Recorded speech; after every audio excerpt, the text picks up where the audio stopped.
Assalamualaikum dan salam sejahtera. Saya Aisyah Mumtazah dari Sekolah Kebangsaan Geduk.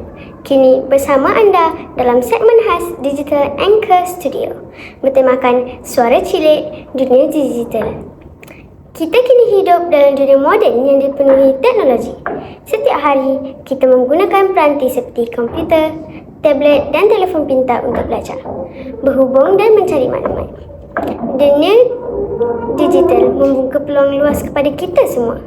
Kita boleh menonton video pembelajaran, melukis secara digital, malah berkongsi idea kreatif dengan seluruh dunia. Mari kita saksikan perkongsian pelajar Sekolah Kebangsaan Geduk dalam pengalaman menggunakan teknologi digital dalam pembelajaran. Orang buli kertas selalunya buat kuis. Lagi-lagi masa kelas sudah salam. Seronok! Kita orang selalu buat masuk apps dalam Dojo Class, My Quiz, Quizizz dan macam-macam lain.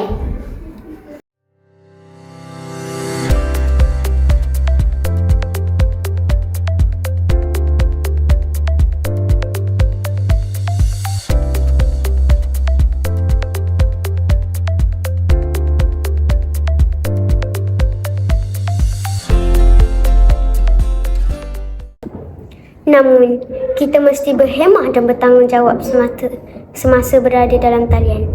Ingat, tidak semua maklumat di internet adalah benar. Sentiasa semak sumber sebelum percaya atau berkongsi. Dan yang paling penting, jangan dedahkan maklumat peribadi kepada orang yang tidak dikenali. Sebagai suara cilik dalam dunia digital, kita mempunyai tanggungjawab untuk menggunakan teknologi dengan cara yang positif. Sebarkan mesej kebaikan, hormati yang lain dan jadilah pengguna yang beretika serta berilmu. Dengan ilmu dan bimbingan, suara cilik seperti kita mampu membentuk dunia digital yang lebih kreatif, selamat dan bermakna.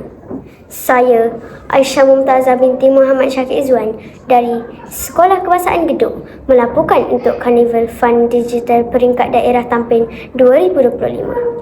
Dan sebelum saya akhiri laporan ini, izinkan saya menyampaikan sebuah pantun. Dunia digital luas terbentang, ilmu dicari, manfaat disemai. Suara cilik terus gemilang, membina masa depan bangsa yang damai. Sekian laporan saya, Suara Cilik Dunia Digital. Terima kasih dan salam transformasi.